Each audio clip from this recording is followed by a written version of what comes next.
Hey everyone, and welcome to this explainer. Today we're tackling a pretty heavy but absolutely life-changing topic, forgiving the unforgivable.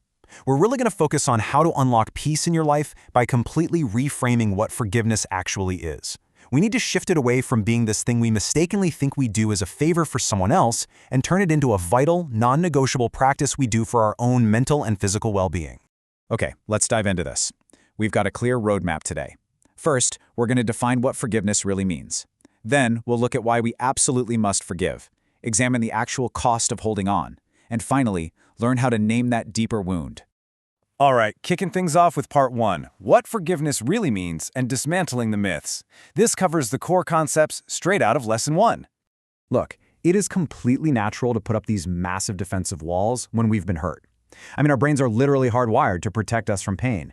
And anger, well, anger often feels like the absolute best armor we've got. Which brings us right to a question that almost everyone asks when they've been deeply wronged.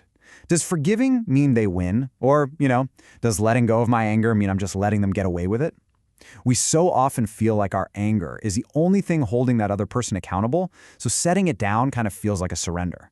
We usually tell ourselves this huge myth that holding on somehow protects us. We think, if I stay angry, I won't be foolish enough to get hurt again. But the reality, as the source text points out so well, is that holding on usually hurts us far more than it hurts the other person. Staying angry doesn't actually act as a shield, it acts as an anchor that just keeps weighing us down. So the crucial point is this. Forgiveness is fundamentally about releasing ourselves from ongoing suffering. It does not erase the past, and it certainly doesn't excuse the harm. No way. But what it does is change our relationship with the past. By doing this, the wound stops controlling who we are and how we behave right now. Moving into part 2, why we must forgive, and unlocking the door. Once we truly understand that forgiveness is for us, we start to realize the absolute urgency of it. We simply cannot afford to stay stuck behind a locked door of our own making. When we dive into the material for lesson 2, we can see exactly why holding on to this pain is so incredibly destructive. The anger and tension literally sit inside our own bodies, just wreaking havoc. There's this incredibly striking metaphor from the text. When we carry resentment, it really is like drinking poison and hoping someone else will get sick. Just let the reality of that sink in for a second. We're out here actively poisoning our own minds and bodies, while the person who wronged us, they might be completely oblivious to the weight we're dragging around. Which brings us to section 3, the cost of holding on, specifically the physical and mental toll. Because this isn't just some abstract philosophical exercise, right? Holding on to bitterness has real, tangible costs to our health. When we refuse to forgive, stress chemicals stay artificially high in our bodies. Our shoulders tighten up, our stomachs tie into knots, our sleep suffers dramatically, and over time, even our immune system can weaken. The cost of holding on isn't just emotional. You're paying an agonizing price with your physical health every single day. But there's another layer to this cost too. Often, what we're holding on to so tightly isn't just the hurtful event itself. It's the profound grief of this statement: the relationship did not meet our expectation. We expected loyalty or love or respect, and we just didn't get it. When we cling to resentment, we're carrying the heavy, painful gap between what we desperately hoped for and what actually happened. All right, section 4, naming the deeper wound and finding the core fear. And this brilliantly illustrates where we move from the abstract theory of why we should forgive into a concrete psychological tool to actually do it. This actionable solution comes straight out of lesson 3. Before we can forgive, we first have to be entirely honest about what actually hurt us. We can't just slap a forgive and forget bandage over the pain.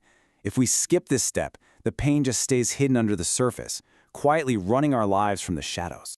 Let's move to how this builds, because we have to drill beneath the surface event to uncover the core fear. If someone ignores you, the surface event is simply, he ignored me. But the deeper fear, the real wound, is the message you internalized, I don't matter. If she betrayed you, the deeper fear is, I can't trust anyone. If they criticized you, the fear is, I'm not good enough. We absolutely have to separate the surface event from the deeper message it sent us. The source provides this incredibly liberating truth. When we put words to the wound, it loses some of its power. Naming the wound is not about reliving the trauma forever or getting stuck in some endless loop of sadness. It's about bravely looking at what you're carrying so you can separate the event from that deeper message and finally reclaim your own truth.